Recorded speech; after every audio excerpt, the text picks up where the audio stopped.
Арсаул – первое село, которое посетил президент Рауль Хаджима. На встрече с его жителями он просил задавать в том числе и неудобные вопросы. В этом населенном пункте такие же проблемы, как и везде. Сельчане сетовали на отсутствие стабильного водоснабжения, на состояние проселочных дорог, на плохое электроснабжение.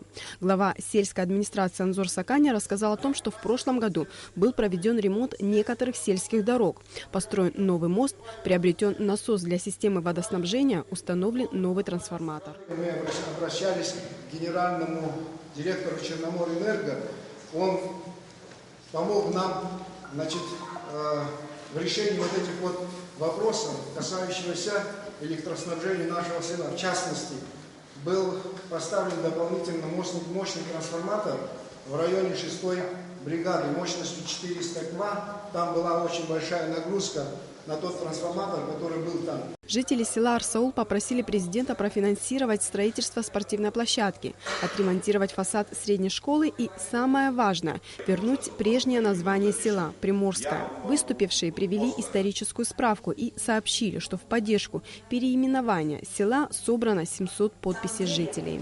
О том, что село наше переименовано, мы узнали буквально несколько лет назад, можно сказать, даже 2 года.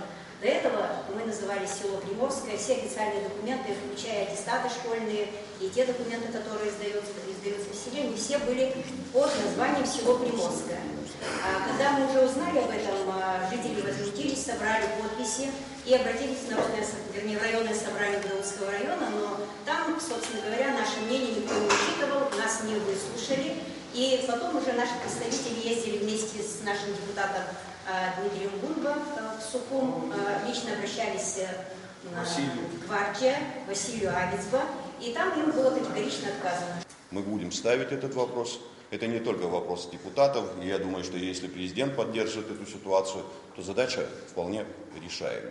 Проблемы сел Абхазии схожи, сказал президент, и пообещал, что государство будет решать их поэтапно.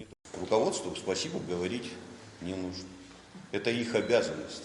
Деньги, которые приходят в бюджет страны, приходят и из России, они не маленькие деньги.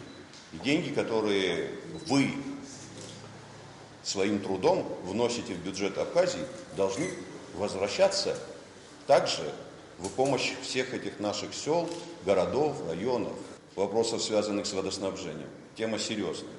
И эта тема не только вашего села и многих других сел Абхазии. И эта проблема должна сниматься. Что касается здесь энергетики, вам говорили уже, что эти работы будут продолжены, и никто не собирается их сворачивать. Житель села Эдуард Смыр уверен, что все проблемы преодолимы при условии, если народ будет объединен. Тема предстоящего референдума была затронута главой государства. Рауль Хаджима сказал, что власть не собирается чинить препятствия тем, кто захочет принять участие в плебисците. Все те разговоры, которые я слышу от оппозиции, что кто-то кого-то запугивает. Никто не может кого-то запугать сегодня в Абхазии. Если вы считаете, что руководство страны сегодня не способно сделать тех работ, ваше право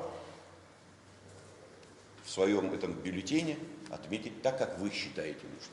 Не считаете, тогда, значит, дальше мы с вами будем продолжать работать. Во всяком случае, за этот период времени, который мы находимся во власти, мы стараемся сделать все то, что необходимо для нашего народа, честно. Встреча президента с активом села Абгархук прошла в здании сельской школы. В селе проживает 220 семей. Проблемы, с которыми они сталкиваются, не решаются долгие годы. Впрочем, одна из них скоро будет снята. В этом году начнутся работы по установке в селе системы водоснабжения. Деньги на это выделены. Выступившие просили выдать молодым людям небольшие кредиты под сельхозпроекты. Сельхозпроизводство поможет выжить селу и создаст рабочие места, говорили они. Рабочая поездка президента завершилась в селе Чендара, где проживает 320 семей. Встреча с жителями прошла в школе, отремонтированной в рамках комплексного плана. Сельчане на встрече с главой государства в частности просили заменить линии электропередач, решить проблему с водоснабжением, а также приобрести компьютеры для школы и помочь закупить спортивную форму и инвентарь для волейбольной команды. Елена Лула, Беслан Джинджоля, Абхазское телевидение.